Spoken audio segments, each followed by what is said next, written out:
welcome to the Vantage Point. We thank you all for tuning in with us today. And today we want to celebrate our co-host, the national known evangelist Jennifer Rogers, Dr. Prophetess Jessica Mosley, and youth pastor and international traveling missionary Takoya Porter. Good morning, ladies. Good morning. You forgot the title. Another season. Go ahead. We today have a very passionate topic, I think, as it relates, because anytime you're going to talk about your kids, it becomes a passionate conversation because we are all protective of our children and we all love our children. But today we want to talk about how much freedom and how much privacy do you give your children? How well do we know our children? Do they have secret lives? Ladies, let's jump in and let's talk about cell phones first, because that's something that everybody seems to have or be giving their children. I think giving, especially small children, a cell phone is giving or putting a lot of power in a little hand, because there's so much information that they can either find themselves or accidentally stumble onto just by a simple search. So let's talk about that. You know, do you guys check your children's phones?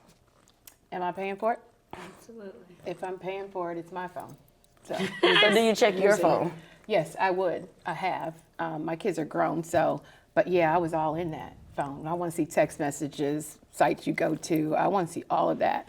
And it wasn't until they got a little older that they get smart enough to learn how to delete stuff, like delete history and all of that kind of stuff. So then you just got to get more creative, call Verizon and say, this is what I need. But I was a detective, so yes, absolutely. Absolutely. Oh, see, I thought I checked until she said call Verizon. I've never done that. But now, if I see their phones, because they're 16 and 18 now, and I still pay their cell phone bills. So if I see their phones laying around, hey, I don't mind flipping through and seeing who we've been talking to. Why not? Now, my 8-year-old, that's a little different. I wouldn't give an 8-year-old a phone. Right. That's me. My boys had to wait till they were 14 and 15. And that the 14-year-old only got it because he was working every day and I needed to be able to reach him. But yeah, 8, she does have an iPad though, and that's a lot of liberty. So yeah, I have the same password, shared account, can see all your texts, only can text your friends, and you can't close the door and be on FaceTime. Stuff like that, you know, try to watch it. I go through everything. I have the same attitude. I agree with Jenny. If I'm paying for it, then I want to see what's going on. And I will take your phone, too. Even though I have a grown son who lives with me, give me your phone. You live in my house? You live in my house. My daughter, I have caught her. That's the way I've caught Aaliyah, because Aaliyah is very subtle. She knows how to move around, but I didn't even know to go through the history until like maybe 2 years ago. You know, I was like, oh, you could go back and look at somebody's history on a cell phone. So, and that's the way that I found out certain relationships didn't need to be had, conversations. They video everything. So it's like, let me look at your videos. Oh, it's nothing there. And I know when you're lying, because the way your body just froze up, I want to see what is going on with your phone. Right. But I think that, we had secret lives as children. So I know my And children. we didn't even have cell phones and all that. But we had to be more creative with our We had to be sneakiness, you know. creative. But I think that we need to be in our kids' business. I think something our pastor said last night at Bible class has been sticking with me. What has convenience cost us? Because it used to be you had to go to a payphone if you wanted to use a phone or whatever, you know, to get on the internet, to go to the library. Now we have everything right there in front of us, and I believe that our kids have too much. But I got the passwords for everything, and I'm not that busy that I don't know what's going on in your life. That's right. Yeah. I think our culture versus, I think there's always attack on the Christian world. But I think even as a Christian parent, there's some things that may be okay in other homes that are not okay in my home. Yep. So my point in saying that is I'm not going through your phone because I think you do have a secret life. I'm going through your phone because you're glued to it, you're attached to it. What is going on in this phone that you just can't put it down? And if I take it away from you, you leave. You'd be depressed. And I'm also, I've got to look out for it.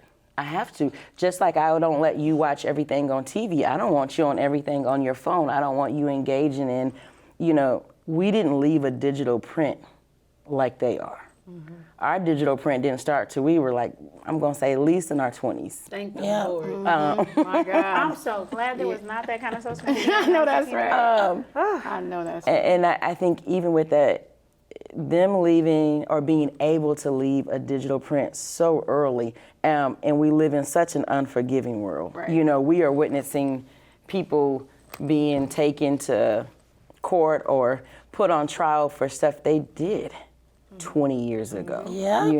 Yeah. Or something. Even I was listening to this show, and they were saying how you can feel a certain way about a topic 12, 15 years ago. Mm-hmm. And someone goes back and pulls up what you said. Mm-hmm. Even though you don't feel that way now, it's still held against you because you said it, and there's a record of that. So I definitely think, especially in this digital area and social media, and now they can have so many people on the phone at a time. I don't know how many you can have with FaceTime, but I know the other apps like House Party and all that, you can have a whole, oh gosh, and if you got girls, girls know how to keep up so much drama or start drama, or we're catty, especially at those teenage years.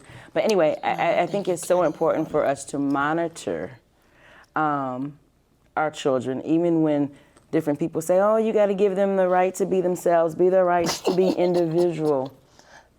No, You not have in a this right. house. See, and I don't always think about it that hard. I'm nosy. If it's there, I want to see what you're doing. I just go through and just start flicking stuff and looking at stuff, and I just want to know what you're doing. You get to know your kids quite differently through their friends' eyes. Mm-hmm. Yep. And so I think You find out what they really think about you as they text from their feelings friends. hurt. No, my nieces, so I have some nieces, and I remember hearing them playing when they were probably about 11 or 12. And they said, my one niece, Alexis, she says, your mama thinks she everybody's mama.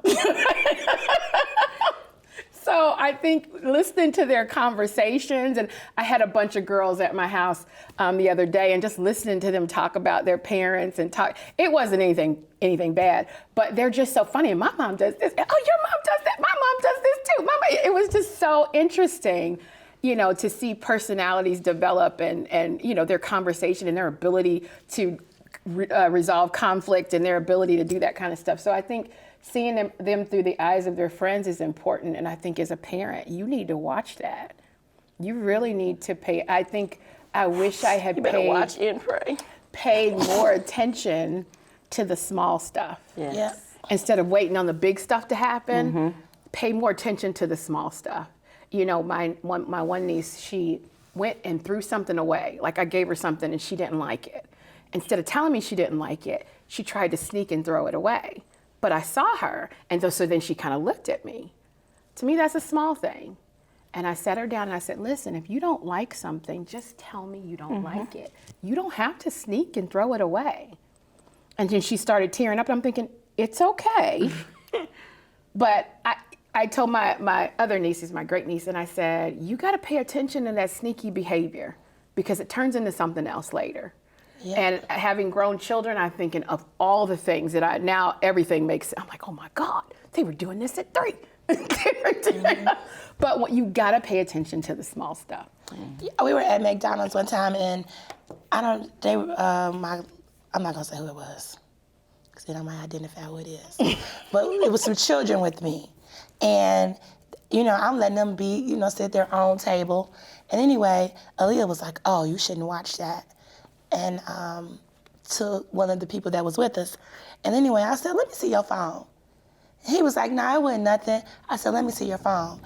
And he has, so even though he's on his whatever website it was nothing but porn stuff popping up. And he was 9 years old. Mm-hmm. And I'm just like, do your mama and them know you watch this? So when we dropped them off, I said, you know you can never go over their house. Because when he told me that his mother knew it, because I did call his mama and I called his daddy. Did you call her out? Of course I called. Okay. Of course I called. And she was embarrassed, but she knew. The daddy felt like it was nothing wrong with it because they gonna do it anyway. So now I know the perverseness that you live under, and Aaliyah, you can't go over there. So what does that mean? I've kept my kids, I could count on one hand, maybe 2 fingers, how many people's houses my children have been able to spend the night on. Because I've even talking about even people that's, and we talking about Christian people, in the church and out of church, that don't have the same standard. Everybody doesn't have the same standard in your house. And if we don't agree on that surface level, no, because you don't know what you're keeping your kids from. I was in a conversation with someone and they said, don't you feel like the way that you were brought up, you were sheltered? And I said, nope. I was protected. I told them, I said, what you're calling sheltered, I call kept and taught. Amen. I was kept and I was taught right from wrong from a Christian standpoint. And no, I don't call that sheltered. And I don't feel like I missed out because I wasn't able to do everything you might have been able to do in your youth, because that stuff comes back. It costs you. Being exposed, I think that's why there's so many sexual and perverted issues amongst the young people now, because again, they were able to be exposed. And let me say this, it doesn't mean that you were a bad parent. That's right. I think our kids, just like we did, get creative to do what they want to do, but they don't understand the cause and effect to those decisions. And that's why we're parents. We're parenting them. You can't do that. Sometimes I don't give an explanation. It's just a no, because I don't want to introduce another thought to you. Right. I just want you to know that's not acceptable for this house, or we're not doing that. Go ahead, Jessica. Let me say this real quick, because I know we got to go to our next segment. But I remember I used to love to go to the library, and anybody that knows me know I've been all over the world through reading. So I used to love going. So when I used to catch the bus from where we lived I used to want to go to the downtown branch in our hometown. Anyway. One day we were passing by on the bus. It's an adult bookstore. And so I was like, oh, I'm going to sneak in there one day, not knowing that I was going to. So anyway, I ended up going one day. And I said, so I'm not going to tell my mom because it's an adult thing. My mother was always tired because she worked so long hours. I'm justifying it in my mind. But I go in there and it's a porn shop, right? Because it's some of the stuff we just stumble upon. And I think that's the confession from when I was 15. So don't get mad at me. But what I'm saying is, the exposure. Yeah. Somebody should have stopped me, like, how old are you? Right. I'm wearing a slick back ponytail. Well, how old are you? You know what I mean? I think that they just got too much freedom. And we're going to be right back.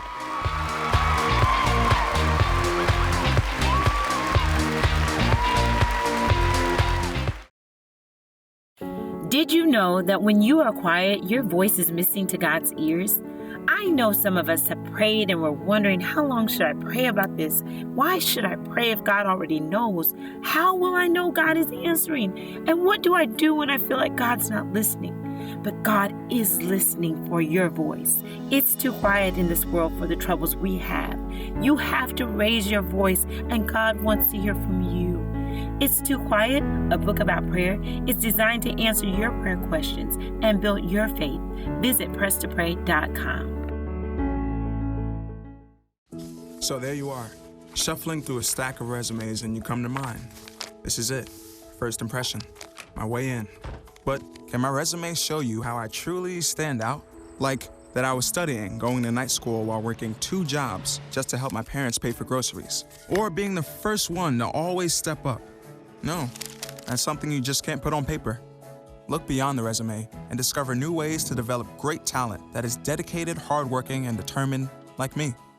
My mother was always very familiar with her neighborhood, but one day she stopped at the stop sign for much longer than usual. And she didn't know whether she should go forward or turn, and she wasn't even really sure where she was at. It was very unsettling for her. I felt so much better after my son told me, Mom, I don't want you to worry or be afraid. I'll be there for you, and we'll figure it out.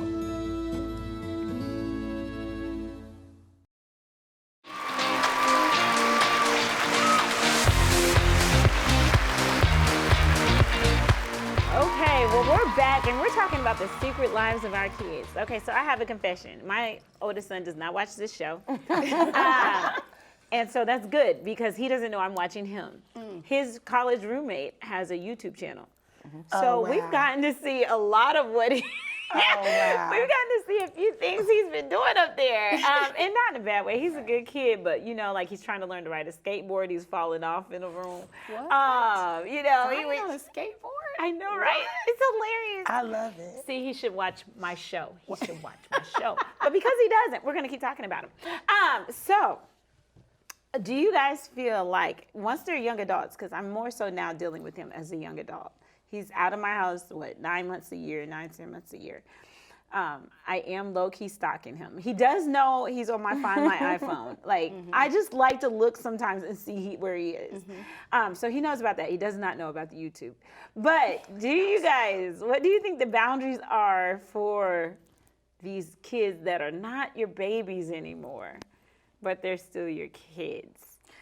Do we have a prayer box for the vantage point? Because I think, you know, one of the things that our First Lady always says is they may leave your lap, but they never leave your heart. Yep. You know, and I think I'm about maybe a little over a year and a half of my oldest no longer living at home.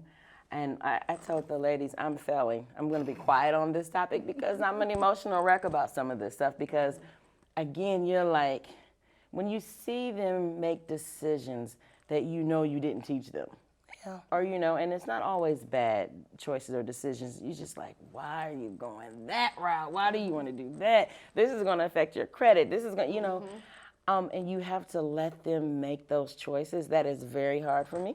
And I just put my name in the prayer box. Well, I'm going to jump on this bandwagon because I went through a season. Well, first of all, I want to give a shout out to my mother for sticking with me through everything that I put her through. I was the troubled teen. I was the young adult who gave my mother the blues. And I thank God for a praying mother, praying grandmother, my community. So shout out to my mother. And I thank God that she never gave up on me. I want to say that. Because if I was her, I know I wouldn't have dealt with what I took her through, being the person I am today, and I'm being so honest. But I think I'll just talk about my son. He probably don't get mad because he does watch the Vantage Point. And I want to say that I went through this rebellious stage with my son, and how it was like, I guess you get tired of, it was like we were bumping heads. We didn't like each other, and it was no secret that we did not like each other. And that is my baby. I'll do anything for my children. But I remember when the Lord started dealing with me on putting it in letting him handle Michael, because we always try to save them. I can't save you for ruining your credit. I can't save you for constantly getting cars and wrecking them and stuff like that. And I was like, this time I'm not saving you. I'm not buying you another car. And that's been very hard for me because usually I want to go in and rescue him, help him out. But I remember something that my old pastor said. He said, sometimes you just got to draw a sign, put a bloodline on it. And this may not make sense to a lot of people, but it was like, you are only going to go this far. And I know we don't have the power. I don't believe in that where it says, I call those things to be, only God got the power to do that. But it was at a point where I had to take my hands off of it. No matter what happened to him. My son almost got killed by a semi. You know, it was really bad. And it was just, with this young adult, I hope I'm answering the question. I hope I'm answering the question. I can't remember either. Okay, I'm sorry. Because I'm telling We're still on topic. We're talking about young adults. Okay. We're still on topic. Yes. But to see how God did it, my son loves Takoya. He talks about how he could be in the wrong place at the wrong time. He'll get a text from Takoya. He'll get a call from Pastor. But God knew what to do because my voice wasn't reaching him. What I said didn't matter. You know, even his grandmother's voice, who he loves to pieces, didn't matter. God is teaching me that he got this. He knows what he's doing. Now, am I saying my kids are perfect? No. Well, I'm not perfect. I'm striving to be, you know. But I think that with this adult thing, Cause I ain't got time to, cause honestly, the way they act, you be wanting to, I be like, I'm gonna fight you. But I know that, and you can't call CPS on me, cause you're an adult. You're an adult. Now the police. Well, call the police, cause you're giving me a charge on me, right? But I think that with these grown kids, you gotta let them live their life and hit. God know what people say. They gotta hit rock bottom. Well, I hope the rock they hit is Jesus. I don't want you to hit the bottom, you know, where you don't have any. But I know God knows how to humble you till you come to yourself, church boy. You don't even belong in the clubs. You don't even belong with these strange women. Yeah. You understand? You are a church boy trying to be something that you're not. But when God got a hold to my son, he in more ministries than I am. But I think it's just hard with the adult children, particularly losing your status. You know, Oh, because God. you lose your status, don't you? You know, I when I realized that. Wait. and my kids are- What do you mean by status? I mean, like your position. You're like the most all important your life. person Yeah, in you've their been the most life. important. Maybe- You have governed them. You have Yeah. organized their lives. You have been the voice of Reason. discipline, Yeah. reason, Yeah. influence. Yeah. And now they're looking at you like, Mom, I got this. Or, But you know, Mom, that's why are you where asking me that? you have to be really grateful and put people in their lives. You know, have good people in your own life. Yeah. Because there is a voice they'll listen to. It may not be yours. Sequoias. And I had to, you know, my mom, when I was growing up, my mom couldn't stand Sister Harris. Couldn't stand her. Because I would come home and say something to her. Sister Harris said this. And my mom's looking at me like, I've been telling you that for, you know. She didn't get it. You know, she came to love her later, but she didn't know her. She was like, who is this person that's giving you all this insight that I've already given you? But I have learned to appreciate those that were willing to invest in my kids. Thank you, Jesus. And that they knew where I was, they knew what I believed, and they were reinforcing it, but in a different voice. Because you're always gonna be mom. Yep. And I have 3 kids that are all grown, and they're all so different. Yeah. And I wish, and I've said this before on the show, I wish I had paid more attention to how different they were, because they did not need the same level of care. They needed a level of oversight, but it was just different. Just different. And I did them all the same. But I get impressed sometimes when I would go to their jobs or listen to them talk and thinking, oh, you did pick up some good stuff from me. But I know their parents. So I know what their fights are going to be. And I was never in denial about who my kids were. You know, when somebody says, oh, Avery did such and such, I knew whether or not that was him. Because I know, oh yeah, he absolutely has the propensity to do that. He absolutely could do that. Yeah, you might get that. Yeah, you probably, yeah. You know, I just was never in denial about, that's not my child. My child would never do. Oh yeah, I know their parents, so I know they have all kinds of abilities to do all kinds of things. And I think that's what you have to remember as a parent is you know their father. So to not be honest about where your child might be, you look at it as a failure in parenting. It got nothing to do with you at this point because they're grown, they're making their own decisions. But you really have to recognize that and be okay with that. You know something? Aaliyah said something to me the other day. Well, she said it more than once, so that's what made me, because she's not a talkative person. So if she says something, pay attention. And she said, you know, Mom, we don't spend a lot of time together. And I was like, why'd you say that? I said, yes, we do. We're in the house together. She said, no, you're either in your room, you're in an office, whatever you're at, but we don't, like, she said, you don't do me like you did Michael. I said, I was trying to be a little bit more relaxed, not, you know, but that really hurt my feelings because she's going to be grown soon, like, what, 2 years? And she said, and you're going to be all by yourself. I said, that's not true. I will have a man. But what she said, I think that our kids, they want us to be their parents and their friends. And I'm trying to learn how to be, I'm not gonna be your friend till you grown. But I want us to have that relationship where they'll come to me and not everybody else. You know what I'm saying? I want them to have people that they can go to, but I also want them to trust that they could come to me no matter what it is. Yeah. I mean, I know that's goals and all, but I do. I go to my mama now. Yeah, it's a rough, this stage. I didn't like my son. How old is he, 20? You didn't like him? Confessions? No, when he turned 12 till about, I think he's 26, maybe 26. Is he? Until he was about 21. I did not like him. And we've had this conversation, so this is going to be news to him. My daughter, when she hit about 13, I was done. I'm like, oh my gosh, she's got to get out of my house. She's 13 years old. You know, and my youngest just watched all of that. So she was so low key, you know what the heck she was thinking.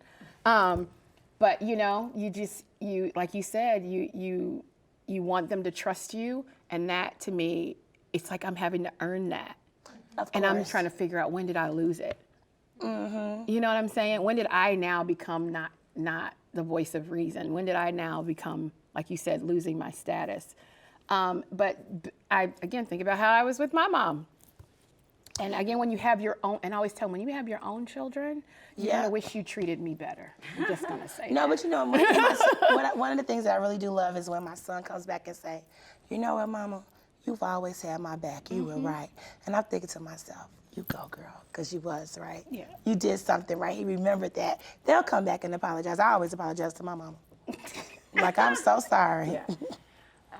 I think, and I put up Proverbs 22:6, because no matter what we do as parents, we're doing the best that we can. Yep. But my confidence is train up a child in the way he should go, and when he is old, he will not depart from it. And the Lord gave me a different look at this the other day, because I'm a testimony to the scripture. You know, my mom did all she could to train me in the way that I should go. I gave her some rough times, but at the end of the day, he kept me. You know, I'm not departing from what was put into me. And that's what I'm praying for my children, for our children, that God, what we should have done, what we could have done, what we maybe shouldn't have done or shouldn't have said, God, at the end of the day, my heart was to put them back in your hands and to train them in a way that they may not be rich, but they're gonna know right from wrong. Right. And so have faith. Include God in every decision when it comes to your children, and remember, you can do your part, but ultimately they're in God's hands. Thank you for tuning in to the Vantage Point today.